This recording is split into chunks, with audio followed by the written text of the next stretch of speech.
Louis Pasteur est un chimiste né en 1822. C'est l'un des scientifiques les plus célèbres du monde. Décoré en France de la Légion d'honneur, chevalier de l'Ordre du Mérite et médaillé d'honneur des épidémies.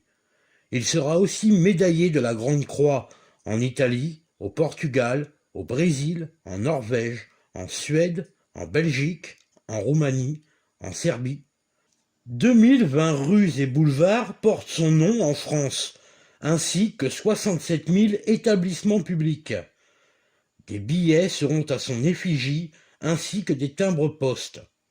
Pasteur est un très grand orateur, manipulateur, qui a su habilement attirer la lumière des projecteurs sur sa personne, mettant dans l'ombre les hommes à l'origine de ses découvertes. Nous allons vous dévoiler l'imposture. Sa première imposture sera sur la cristallographie. Ses travaux avaient déjà été réalisés par Jean-Baptiste Delisle en 1783. Pasteur se les appropriera en 1848 alors qu'il n'est âgé que de 25 ans. Sa deuxième fraude, la pasteurisation. Déjà expérimentée en 1810 par Nicolas Appert et appelée à l'époque appertisation. Elle sera ensuite démontrée par Alfred de la Motte en 1846. Pasteur s'attribuera les travaux et déposera le brevet de la pasteurisation en 1865. Pasteur commence à avoir plusieurs ennemis à l'Académie des sciences, qui voient en lui un fraudeur opportuniste. Passons au troisième plagiat, qui concerne la maladie des vers à soie. Béchamp est le premier à comprendre la cause microbienne des pathologies infectieuses. En 1865, il publie L'origine parasitaire de la pébrine. Son œuvre sera discréditée et falsifiée au profit des intérêts de Pasteur, qui va le critiquer avant de se rendre compte en 1868 que Béchamp avait raison. Alors Pasteur va déclarer à l'Académie des sciences, ainsi qu'au ministre de l'Agriculture, être le premier à démontrer l'origine parasitaire de la pébrine. Nous allons nous intéresser maintenant à la maladie du charbon, qui décimait des cheptels de moutons. Pour ce faire, nous allons revenir en 1881, sur l'événement qui va rendre Pasteur célèbre et asseoir sa notoriété. Nous sommes le 2 juin 1881. Des paysans anonymes, des hommes illustres, ainsi que des journalistes sont regroupés dans une ferme de Pouilly-le-Fort pour assister à l'efficacité de la vaccination. L'expérience porte sur 50 moutons, dont la moitié a été vaccinée, et l'autre moitié, qui sera le groupe témoin et qui n'a pas été vacciné. Sous les yeux des journalistes et de la foule, Pasteur inocule un bacille très virulent à 50 moutons. Comme Pasteur l'avait annoncé avant, les moutons vaccinés ne seront pas malades, tandis que le groupe témoin vont tous mourir. C'est un triomphe, et la nouvelle fait le tour du monde. La pharmacienne biologiste de l'université de Lyon, Nadine Chevalier, dira « Mais comment Pasteur a-t-il pu réussir un tel coup de poker ?» Tout simplement en utilisant des bactéries tuées ou inactivées avec un antiseptique. Madame Chevalier ajoutera « Pasteur a eu recours faute de temps et devant l'impatience de ses détracteurs à l'Académie des sciences, au procédé inventé par Henri Toussaint. » Explication. En 1880, Toussaint soumet à l'Académie des sciences sa découverte d'un vaccin contre le charbon. Pour ce faire, il utilise des bactéries inactivées avec un antiseptique ou tuées par la chaleur. Pasteur dira « Cela renverse toutes les idées que je me faisais sur les virus, sur les vaccins. Je ne veux croire à ce fait surprenant qu'après l'avoir vu de mes propres yeux. » Pasteur affirmait à l'époque qu'un vaccin ne peut protéger contre la maladie qu'en étant atténué à l'air ou à l'oxygène.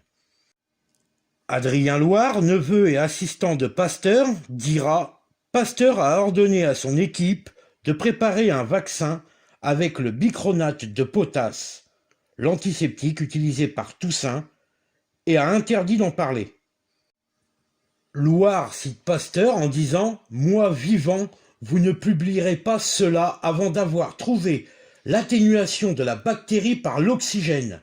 Cherchez-la. C'est ainsi que Pasteur s'est attribué sournoisement les travaux et la gloire de Toussaint. Sur cette maladie du charbon, Pasteur a plagié et humilié au passage Robert Koch. Avant de voler les travaux de Toussaint, le vaccin du charbon créé par Pasteur a tué près de 4000 moutons. Maintenant, nous allons vous parler du vaccin contre la rage. Bien entendu, Pasteur n'est pas à l'origine du vaccin antirabique.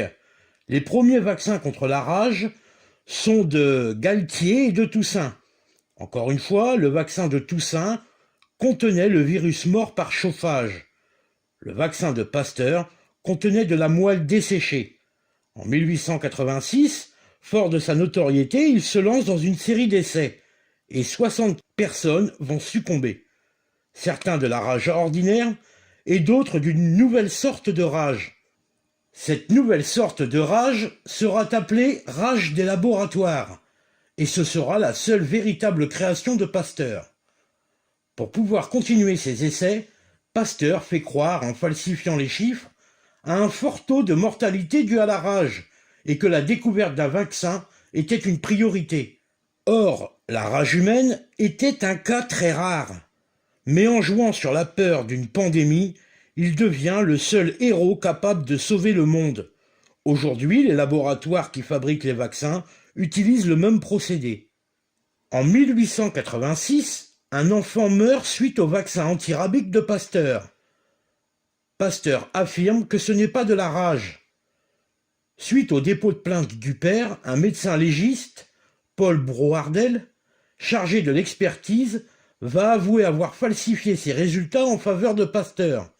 Il dira, je cite, « Si je ne prends pas position en votre faveur, c'est un recul immédiat de 50 ans dans l'évolution de la science.